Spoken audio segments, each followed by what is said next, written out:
मालेगावच्या मोसम नदीला रक्ताचा शापच लागलाय। गेल्या अनेक वर्षांपासून या नदीमध्ये रक्तमिश्रित पाणी वाहतंय। याबाबत नागरिकांनी आवाज उठवला।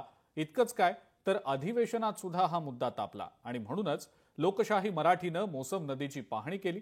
तेव्हा काय वास्तव समोर आलं तुम्हीच पहा।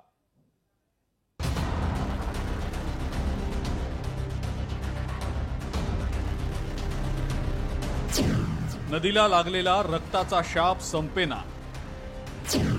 अधिवेशनात मांडलेली लक्षवेधी कागदावरच, अधिकाऱ्यांचा मात्र कॅमेऱ्यासमोरून पळ।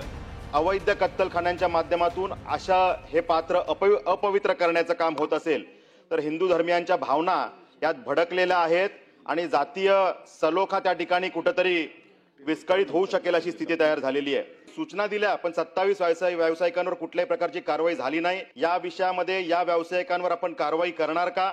आमदार विक्रांत पाटील यांनी जी लक्षवेधी अधिवेशनात मांडली ती आहे मालेगावच्या मोसम नदीबाबतची। गेल्या काही काळापासून या नदीच्या पाण्यामध्ये रक्त मिसळलं जातंय आणि ते सोडलं जातंय अनधिकृत कत्तलखान्यातून।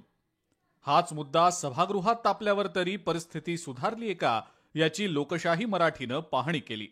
तेव्हा धक्कादायक वास्तव समोर आलं। मोसम नदीत अजूनही रक्तमिश्रित पाणी सोडलंच जातंय।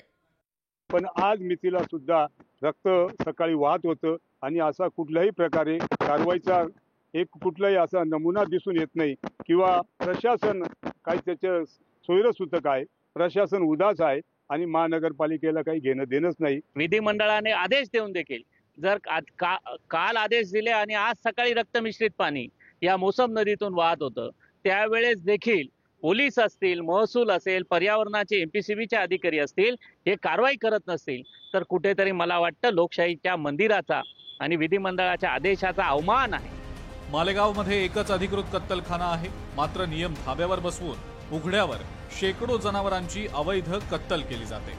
त्यामुळे मोसम नदीमध्ये रक्ताच्या पाण्याचा प्रवाह वाहतोय। याबाबत लोकशाही मराठीनं महानगरपालिकेच्या अधिकाऱ्यांना गाठलं तेव्हा त्यांनी कॅमेऱ्यासमोरून पळच काढला। साफसफाईचं जे बी असेल ते आम्ही पूर्ण करू। अनारारी कत्तलखाने माझ्याकडे स्वच्छता विभाग आहे माझ्याकडे। मी स्वच्छताचं पूर्ण करेल आणि दुसऱ्या कामात मदत करेल, तो काही विषय नाही। आम्ही महापालिका म्हणून आयुक्त साहेब आल्यावर आम्ही चर्चा करून येत नाही। आम्ही एवढ्यावरच थांबलो नाही तर पालिका आयुक्त रवींद्र जाधव यांनाही गाठलं तेव्हा ते काय म्हणाले तुम्हीच पहा।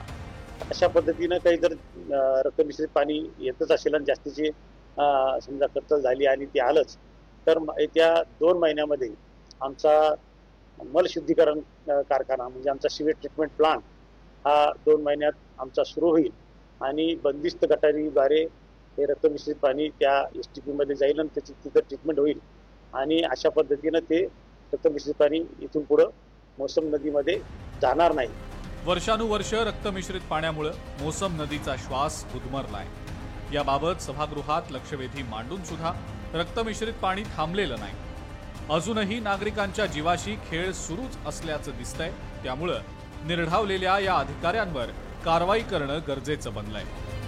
विशाल मोरे, लोकशाही मराठी, मालेगाव।